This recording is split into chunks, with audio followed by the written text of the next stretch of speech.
Ton pire ennemi quand tu t'expatries, c'est pas l'argent, c'est pas le manque d'argent, c'est pas la différence culturelle, c'est pas tout ça. C'est la solitude, c'est l'isolement, c'est être loin de ses racines, c'est être loin de ses proches, c'est être loin de sa famille et de ses amis, c'est être loin de sa vie, entre guillemets. Pourquoi je vous dis ça? Parce que tout le monde, enfin, dans l'inconscient collectif, c'est voilà, quand tu t'expatries, les gens pensent d'abord à comment on va faire pour gagner de l'argent, comment on va faire pour s'adapter, que ce soit voilà, ils parlent une langue différente ou alors ils ont une culture totalement différente, ce qui fait que la nourriture est différente, pour louer un logement c'est différent. Tout ça c'est des problèmes mais qui sont pas importants, enfin qui peuvent être réglés. Ces problèmes-là peuvent être réglés. La solitude et l'isolement, par contre, ne peuvent pas être réglés parce que l'expatriation, c'est littéralement l'opposé d'être proche de sa famille. Expatriation, voilà, vous quittez votre vie, votre pays, votre maison, votre logement, votre ville, votre famille, vos amis, vous les quittez pour aller vivre ailleurs. Certains et certaines emmènent leur vie, c'est-à-dire leur famille. Certains partent avec leur famille. C'est possible, c'est quelque chose qui se fait. Mais la plupart des gens partent seuls. Ce que j'ai fait moi, je suis parti seul aux Philippines. Je suis pas venu avec quelqu'un. J'étais avec quelqu'un d'ailleurs avant de venir. Et on s'est séparés au moment où je suis parti. On s'aimait encore. Enfin, c'était une petite relation, donc c'est pas non plus. Ça n'a pas été difficile. Par contre, là où c'est difficile, c'est être loin de mes habitudes, être loin de ce que je connais, être loin de mes parents, être loin de ma famille. Voilà. C'est un sacrifice. L'expatriation, on va échanger quelque chose pour quelque chose d'autre. En l'occurrence, moi, j'ai échangé le temps que j'avais à disposition pour le passer avec ma famille et mes proches.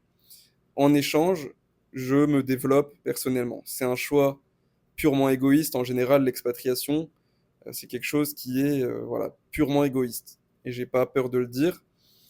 Certaines personnes d'ailleurs disent que les expatriés sont des lâches, des traîtres à la nation. Ça, c'est un autre débat, je ne veux pas rentrer dedans. Je ne pense pas pour le coup que ce soit le cas.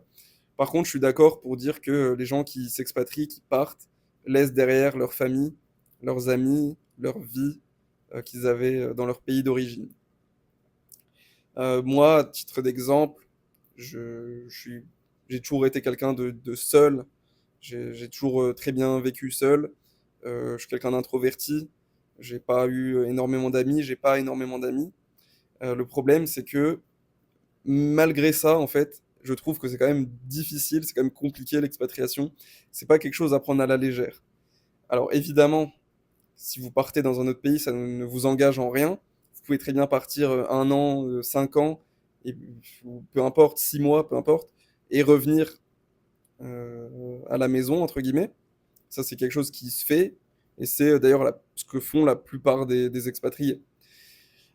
Le problème, c'est que quand on fait ça, en fait, à partir du moment où vous quittez votre domicile, où vous quittez votre pays d'origine, et que vous allez dans un pays qui est quand même assez loin et assez différent culturellement, ça vous laisse une trace indélébile dans votre personnalité, dans votre tête, dans votre cerveau. Ce qui fait qu'en fait, peu importe ce qui va se passer, le jour où vous reviendrez, si vous revenez, vous serez tellement différent que vous ne vous ressentirez plus jamais chez vous, dans votre propre pays. Vous aurez toujours quelque part dans votre tête, vous aurez toujours ce trait de personnalité, vous aurez toujours ce tag, entre guillemets, cette étiquette, voilà, c'est ça, de la personne qui a vécu à l'étranger et cette personne aventurière, de cette personne qui est partie. Même si les gens ne le savent pas, vous aurez toujours, vous vous sentirez en fait toujours différent quand vous rentrerez. Moi là, je suis rentré à Noël et quand je vois les gens de mon âge, bah voilà, c'est des gens qui ont une vie tout à fait lambda. Ils vivent avec leurs parents ou ils vivent avec leurs copines. Ils sont à côté de leur famille, à côté de leurs proches. Ils ont un boulot tout à fait classique. Enfin, ils ont suivi les codes de la société. S'expatrier, déjà, c'est casser ces codes, c'est casser ces chaînes, parce qu'au final, on est un peu enchaîné à notre pays, on est enchaîné plutôt à notre système. C'est, en fait, on a tellement peu d'infos, c'est tellement opaque, la vie en dehors de notre pays, que pour la plupart des gens, pour le commun des mortels, j'ai envie de dire, ça semble impossible, ça semble beaucoup trop grand. C'est comme si une fourmi voulait monter le mont Everest. C'est impossible pour elle, puisque elle serait morte avant même d'atteindre 10% de l'altitude. Voilà. Donc c'est un peu ce qu'on pense quand on est en dehors de ce monde d'expatriation. Mais une fois qu'on met un pied dedans, il n'y a plus de retour en arrière. Vous pouvez toujours revenir vivre en France, mais vous aurez toujours votre cœur, votre cerveau, votre corps, en fait, aura toujours conscience de ce qu'il y a ailleurs. Là où, quand on ne s'est jamais expatrié, bah, on n'a pas conscience de ce qu'il y a ailleurs, on n'est pas au courant. Donc parfois, en fait, il vaut mieux rester dans l'ignorance, honnêtement. Vous restez dans l'ignorance et puis vous vivez heureux, heureux mais ignorant. À partir du moment où vous franchissez le pas de l'expatriation, et je parle pas de partir en vacances, je parle vraiment d'aller vivre dans un autre pays, vivre pour de bon, c'est-à-dire être confronté aux problèmes du quotidien, parce que vous pouvez même partir en tant que touriste pendant 3 mois, vous ne serez jamais, enfin vous ne comprendrez jamais vraiment les galères de quelqu'un qui décide vraiment de déplacer sa vie et d'aller vivre ailleurs. Donc c'est comme ça que ça va se passer. Vous allez partir à l'étranger, vous allez, vous allez vous adapter, vous allez devenir beaucoup plus souple, vous allez apprendre des choses, vous allez découvrir, vous allez comprendre qu'au final, c'est quelque chose qui est tout à fait accessible. Vous allez comprendre que c'est pas quelque chose d'insurmontable, que c'est pas quelque chose d'exceptionnel, que n'importe qui peut le faire. Et vous allez aussi comprendre que quand vous faites ce pas vers l'expatriation, euh, si vous regardez derrière vous, vous verrez qu'au final, tout ce que vous saviez toute votre vie, c'était qu'un petit pourcentage de ce que le monde a à offrir. Et c'est un peu au final la philosophie de l'homme, de l'humain, c'est on en veut toujours plus. C'est valable pour tout, pour l'argent. Je connais des millionnaires, des gens qui pèsent 1, 2, 5 millions d'euros et qui ne s'arrêtent pas, qui en veulent toujours plus, qui sont toujours à fond dans ce qu'ils font parce qu'ils veulent toujours plus. L'humain n'est pas fait pour s'arrêter. L'humain, c'est à la base, c'est un animal qui est en mouvement depuis la nuit des temps. Au début, on était nomade, donc on était en mouvement physique. Ensuite, on est devenu sédentaire, donc là, on était en mouvement, en quête de nouveautés, que ce soit faire avancer la science, on cherchait des solutions à nos problèmes, on fait avancer l'industrie, la technologie, on essaye toujours d'être en mouvement, d'aller vers l'avant. L'homme est fait pour aller vers l'avant. Et donc, l'être humain cherche quand même à être en mouvement, cherche quand même à avancer. Il y a des gens chez qui c'est beaucoup plus prononcé. Il y a des gens chez qui c'est très peu prononcé, c'est-à-dire voilà, ils vont avoir une évolution dans leur carrière professionnelle et ça va leur suffire. Et il y a d'autres gens, j'en fais partie, chez qui voilà, on arrive un peu par hasard dans ce monde d'expatriation, cette envie de découverte de nouveaux pays, de nouveaux horizons, de nouvelles cultures. Et une fois qu'on a mis un pied dedans, en fait, c'est on peut plus faire de retour en arrière, on peut plus revenir à une vie banale entre guillemets à la maison. Et en fait, on va se sentir à la fois seul physiquement parce qu'on est loin de sa famille, mais à la fois dans la mentalité. Quand on regarde sur Internet, souvent, voilà, les algorithmes YouTube, etc., mettent en avant les contenus qui nous correspondent. Donc moi, sur ma chaîne YouTube, enfin sur mon feed YouTube, c'est-à-dire sur ma page d'accueil, quand je veux regarder des vidéos, bah, je vais avoir souvent les mêmes sujets l'expatriation, le business, les finances, la bourse, l'argent, l'entrepreneuriat. Mais il faut savoir que ça, c'est quand même un microcosme assez fermé. En tout cas, YouTube, les algorithmes, etc., nous mettent ça en avant parce qu'on est le public cible. Mais en réalité, vous sortez dans la rue, vous allez en France, vous allez n'importe où. On a l'impression que tout le monde veut se barrer, mais tout le monde ne va pas le faire. Et même parmi les gens qui disent on veut se barrer, c'est pas tout le monde. Moi, je regarde dans ma famille, euh, je suis en train de réfléchir, mais il y a personne qui a fait une expatriation aussi poussée entre guillemets que moi. Alors certes, il y a quelques années, voilà, c'est mes parents qui sont venus, qui ont immigré en France, qui sont expatriés, peu importe le terme d'ailleurs, on s'en fout. Mais c'était plus pour des raisons, on va dire, enfin voilà, il y a eu une énorme diaspora. Il n'y a pas eu le même effet avec des Français qui partent vivre aux Philippines, par exemple. il n'y a pas un exode massif de Français qui partent vivre aux Philippines. C'est une petite partie de la population, des poussières de pourcentage de gens qui partent et qui habitent dans ces pays. On peut même prendre l'exemple. En fait, en gros, c'est simple. Même dans les pays où les gens partent beaucoup, où les Français partent beaucoup, par exemple les États-Unis, le Canada, même dans ces pays-là, ça reste un faible pourcentage de la population globale. Donc on est un peu dans ce microcosme, on est un peu dans cette bulle, ce qui fait que même psychologiquement, on se sent grave seul.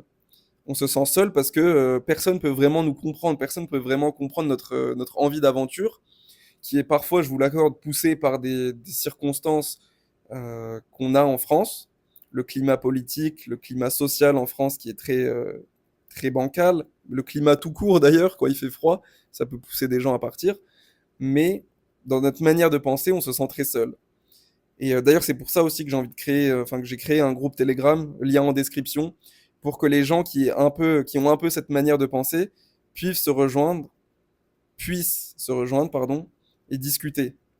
C'est un peu voilà un groupe où les gens qui ont un peu la même manière de penser vont pouvoir se retrouver dans le but, dans l'espoir, je l'espère, de construire des relations durables sur le long terme et pas des relations bateaux comme ce qu'on peut construire avec des gens voilà, qu'on rencontre dans notre vie et puis qu'au final, au bout de 2 3 ans, on les oublie et puis c'est comme si ça avait jamais existé. Le but, c'est vraiment aussi de construire des liens forts. Voilà. Dites-moi ce que vous en pensez de tout ça en commentaire, mais pour moi, selon moi, c'est l'ennemi numéro un de l'expatriation. Voilà, c'est l'isolement, c'est la solitude. Et c'est quelque chose qui est très difficile comment dire, à combler, même en construisant des liens très forts, ce qui est déjà difficile avec des gens qui ne sont pas de notre culture. Vous avez beau épouser une femme philippina, vous serez jamais philippin. Vous avez beau parler le tagalog, vous serez jamais philippin. Donc déjà là, vous serez toujours isolé, vous serez toujours mis à l'écart. Pareil, quand vous allez, même, il n'y a même pas besoin d'aller jusqu'aux Philippines, vous allez, je sais pas moi, en Suisse. Je prends souvent la Suisse comme exemple, mais vous serez toujours catégorisé comme le français. Donc même si vous vous mariez avec une Suisse, même si vous vivez l'entièreté de votre vie en Suisse, même si vous êtes naturalisé suisse, à moins de mentir et de cacher vos origines, ce que je conseille pas, il faut toujours, voilà, faut être fier de d'où on vient, mais vous serez toujours catégorisé comme appartenant à tel groupe. Vous serez le français. Et on pourra jamais s'intégrer totalement à notre pays d'accueil.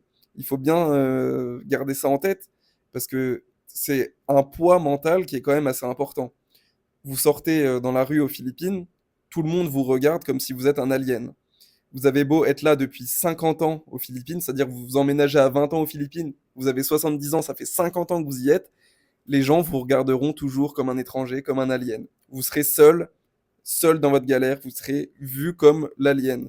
Donc c'est là où aussi il y a cet aspect de solitude et d'isolement. Il y a à la fois personne qui peut vous comprendre dans votre pays d'origine, personne ne peut comprendre vos choix. Je dis personne, mais en gros, la grande majorité des gens ne comprendront pas pourquoi vous partez. Moi, je me rappelle très bien, ma grand-mère, une des dernières fois que je l'ai vue, elle me disait, mais qu'est-ce que tu vas faire aux Philippines? Pourquoi tu pars jusqu'aux Philippines? C'est quoi ton problème? En gros, c'était ça. Donc déjà, les gens ne peuvent même pas vous comprendre. Même dans votre famille, qui sont censés être les gens qui vous connaissent le mieux, ils peuvent pas vous comprendre. Donc, est-ce que vous pensez vraiment que des inconnus peuvent vous comprendre? Les seuls qui peuvent vous comprendre, c'est les gens comme vous qui sont partis à l'aventure.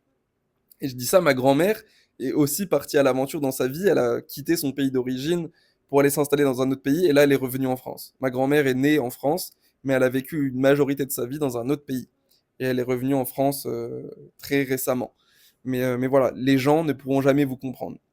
Donc, même les locaux, hein, comme je l'ai dit, ne comprendront jamais, ne pourront jamais se mettre à votre place et vous serez toujours seul au monde. Vous serez, voilà, cette personne seule. Même si vous avez des enfants dans ce pays avec une femme du pays, vos enfants, eux, seront des locaux, mais vous serez seul. Vous serez l'étranger, vous serez l'alien. Donc ça, c'est un truc à vraiment garder en tête et c'est un poids mental énorme au final. Et je pense que c'est ce qui pousse la plupart des gens au final à rentrer. Et comme j'ai dit, bah, même si vous rentrez, au final, vous avez cette marque en vous, au plus profond de vous, au plus profond de votre être. Vous êtes le nomade, J'entends bien, c'est pas forcément le terme le plus adéquat, mais vous êtes l'aventurier, la personne qui est partie à l'aventure. Et vous aurez toujours cette flamme, même si cette flamme s'éteint, vous aurez toujours la petite étincelle qui pourra raviver cette flamme. Je ne sais pas si c'est quelque chose qui est inné, je pense. C'est quelque chose on est avec. On est aventurier, on est plus ou moins explorateur. Mais voilà, dites-moi ce que vous en pensez hein, en commentaire. Et puis voilà, moi c'était ma petite réflexion du soir.